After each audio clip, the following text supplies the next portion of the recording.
Hi, I'm your code coder. Today I'm going to make you great, help you innovate. Should I say instantiate? Today we're going to talk about Swift classes. We're in Xcode, we're in Playgrounds. Let's get going. Right, on my desktop I have a Playgrounds open already, and let's start talking about this topic. Okay, so we're talking about classes, and classes are like object definitions. So objects are everything that's around you. This camera, the computer, the table, the chair, people, they're all objects. Well, they all have like a certain type of DNA or blueprint. And this blueprint is created in Swift and most object oriented programming languages with a class definition. So let's write our first class, and we're going to make a class called pay particular attention to the capitalization. Okay, so you go use the reserved word class and then birthday cake. And you see that it's capital B, unlike functions where we actually had a lowercase. This is basically a convention that we use in computer science to say this is a class. I could put lowercase. If I do lowercase, then it would confuse other people looking at the code, maybe even myself. Okay, so in this, let's put some variables or some class properties. And so I'm going to say let birthday age 8, and let name Jude. Okay, and let's just say how much the cake feeds. So let's say it'll vary depending on who's there. Okay, so feeds is 20. Okay, so that's a basic class definition. Okay, now, unlike a function where you call it, you don't call a class, you instantiate it. So let me give you an example. So there's a lot of Ford Mustangs on the when they get built in the factory, they're built from a blueprint, basic blueprint. Every time a car comes off the assembly line, it's an instance of that blueprint. So we want to create an instance of this object. We create many, but let's just create one for now, and that one is called class instantiation. All right, so let's go here, and I'm going to go. Let's call it my cake equals birthday cake.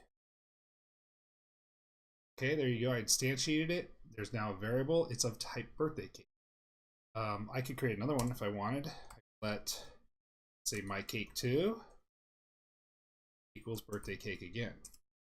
Okay, so this would be 2 instantiations, and as those Ford Mustangs come off the line, each one is going to be different because it's going to be owned by someone else. So you could say that's my Mustang. Okay, and you could own 2, but maybe you'll make it a little bit different by putting a soft top on it or a different engine or whatnot. But they're all different. Every instantiation has a different. Okay, so if I go ahead and run that, you'll see there is a birthday object with age 8, Jude, and feeds 20, and this is the second one that does the same. Okay, so what can we do with these properties? Well, let's say I go ahead and set these properties to a variable. And so let me just go let age of my cake dot, and you see code completion comes up.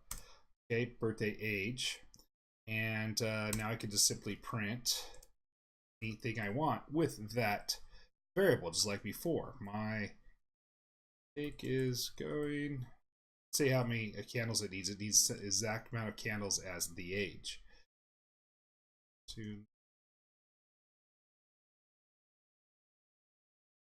Oops, we capitalized age, which was probably bad. Let's make that lowercase. That's convention, remember. Okay, it's going to need so many candles. Okay, so there you go.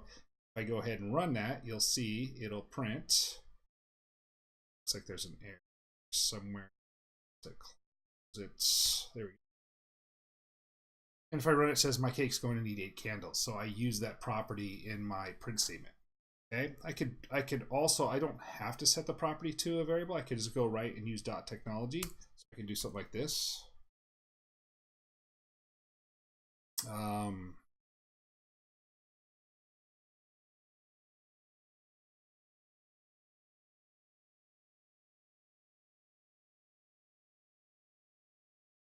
so I could do my cake dot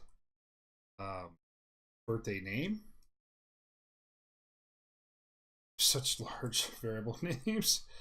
Now my caps are stuck. Okay, so something like that. Okay.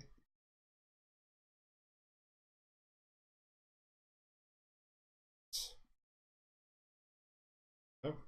And go ahead and click this and says the cake will say happy birthday Jude. Okay, so that's calling properties right from the class instead of sticking it into a storage thing. It's better to put it into a variable so that we can use it throughout the class in the program, but you could also access it just like this. Okay, what about changing some of the properties? You could change the properties right from outside also. So if I go ahead and print something like this, okay,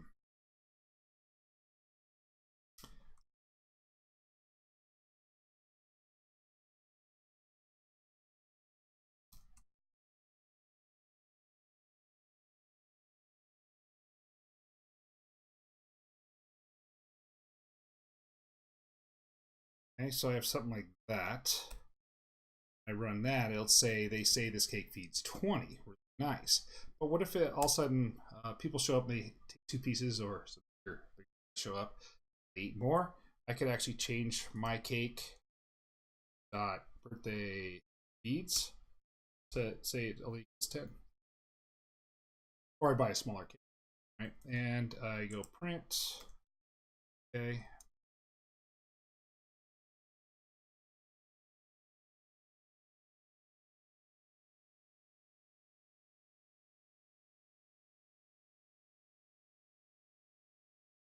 Okay, so cake.feeds 10.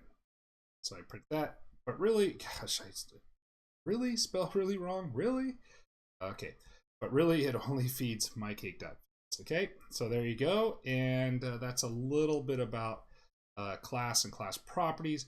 But it's not the cleanest thing because you wouldn't want to hard code your properties like this. You'd probably want to be a little more dynamic, and you want to initialize each class a little bit differently. So let's talk about custom initializers. Okay, so let's go here, and now I'm going to create an initializer, and if I do that, I don't have to automatically set my properties. So I could do what we talked about earlier. I could just say, hey, these are going to be int. Don't know what's going to be yet, but it's going to be an int.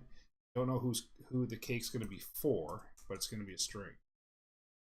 Okay, we'll leave that there, and then we'll do a init. Okay, so you can see the code completion says it's a Swift initializer. Okay, we're going to have no parameters for right now, and inside here we're going to go ahead and set some of those things. So let's go birthday name. It's actually asking us to do it, and so we're going to say Dagmar. Just make sure you understand this is a different. Okay, birthday age equals, let's say 6. Okay, and I can even put in the initializer, I could put an automatic print statement. So I go something like this.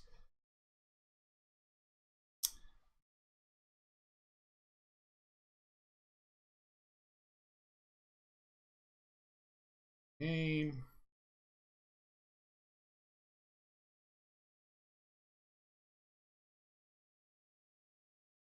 Ready. Okay, so if I go ahead and I print that or play that, nothing happens because it's just a class definition. It hasn't been instantiated yet. So we have to do an instantiation. Okay, so let's go let new cake equals birthday cake, and you'll see code completion will come up. No parameters yet in that init station. And if we play that, you'll see that it's a birthday cake. There it is, and has age 6 in Dagmar. And let's close that, and then I'll show you the properties inside.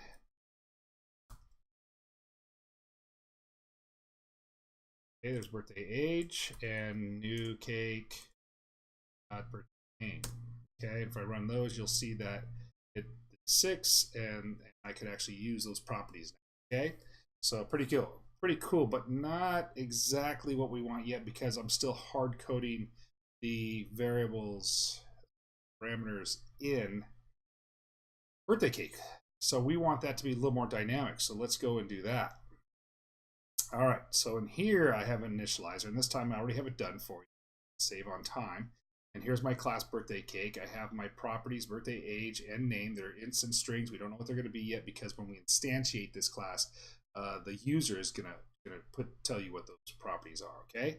So for initializer, instead of putting in just what the age and name is, we'll actually take a variable age of type int and a variable name of type string. Okay, very nice. So then we'll set those to our birthday, age, and name, and then we can use those properties throughout the program. Okay, and remember, the reason why we could use them throughout the program is we actually declared them here, so their scope is different. Now they have a global scope. That's why we bring in the name and then set them to it. Declare the variables here. Okay, so I also am going to, in this initial, well, let's go actually run that and show you what it's called. Well, here's a message I'm going to put. So I'm going to do a conditional statement, and I'm going to call a message, a function from this class. So I'll show you how to do that. This message will be, should I include a happy birthday name, true or false? Okay, so if it should include the age, it send one. If we don't, we'll just simply say happy birthday to the person. Okay, so let's go ahead and make this call. So let's do this to, like, let's say the twins. Okay, twins cake, birthday cake, but we're going to actually put in some, and it's going to actually say, oh, look, you could actually use a init statement with some parameters in there. Do you want to use that one? And we're going to hit return and say yes. So age, we're going to say 11, and the string we're going to say is Colin Brenna.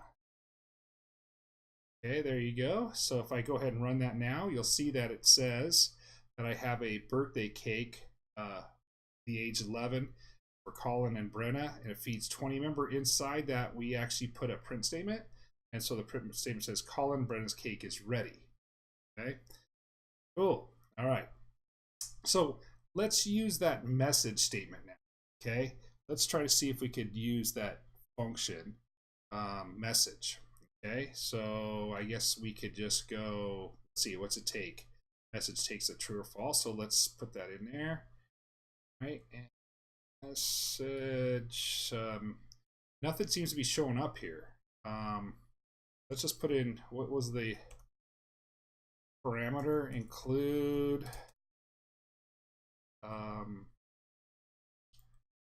true. Okay, so that true seems to be lighting up and getting ready, but this doesn't seem to be highlighting, and then there's an error here. So why is there an error? And the error says use of unresolved identifier message. So remember the scope thing? So that scope of that function is not available to the entire class. The only thing that is available is if I put it next to, if I actually let it go to an object. Okay, so let's do another object. Let's go brownie cake equals birthday cake, and we'll take those integers and we'll say 11 and Gretchen. Okay, and then we could go brownie cake dot, and you'll see they'll come up with the age, the name, and now a method called message. All right, and let's say yes, you should include her age. Let's run that, and you see looks like I have a problem. Message. Let's see how I message. Let's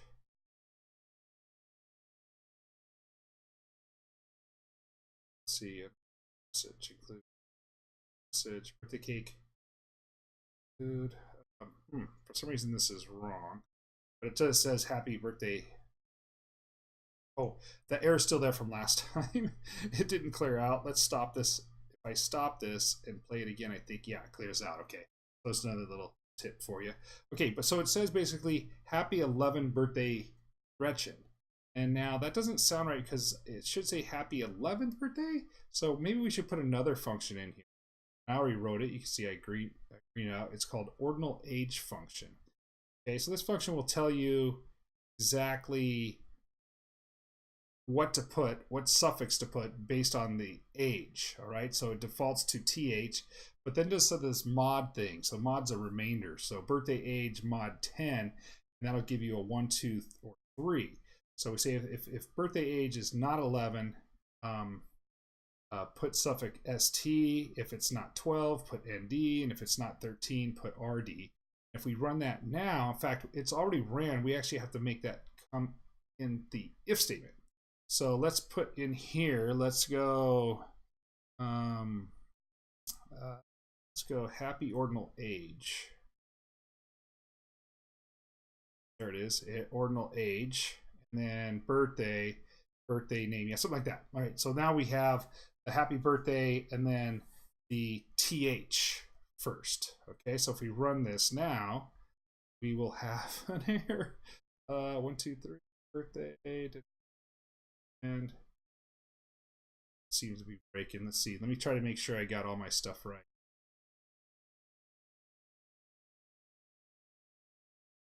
/ birth. Forgot. It's good. Perfect. Okay. Yeah. Maybe I close it too early.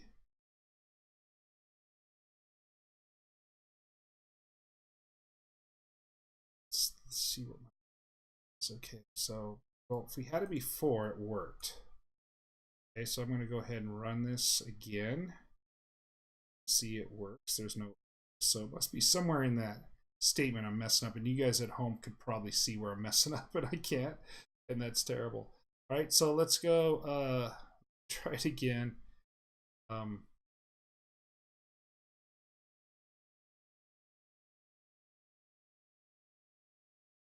where it breaks. All right, so then it goes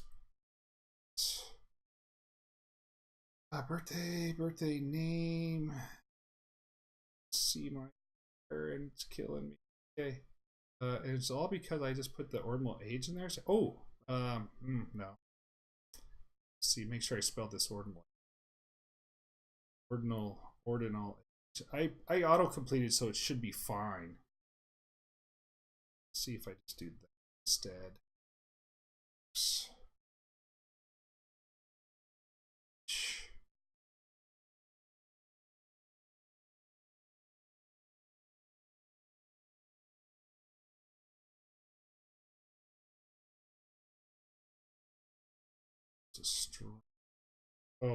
Ordinal age. Does the ordinal age have to have a message true? Oh, so down here, I never put that I should say it should be true. Okay, so I never called it. So it looks good. It's perfect. It just never called. So now down here, I'm going to go ahead and say twins cake. So I'm actually going to say message is true. That looks good too. Message. Oh, there it is. Okay. All right. So there now it goes. I just played at the wrong spot. I was already playing that. So browniecake.message should include true. Now it says happy 11th birthday, Gretchen. That's all because we actually called this ordinal age within the class itself. Remember, this is a class function, and all I had to do to call that is go ordinal age. See, I didn't have to attach that to something. I think I could also go this at ordinal age. Will that still work? Okay.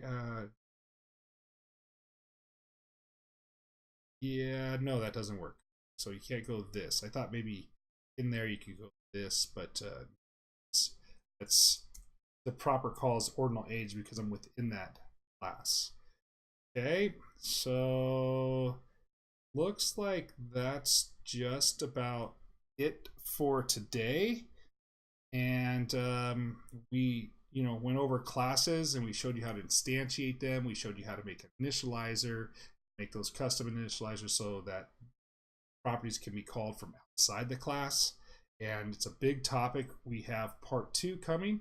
Thanks for watching. I'll see you in the next one. Please subscribe.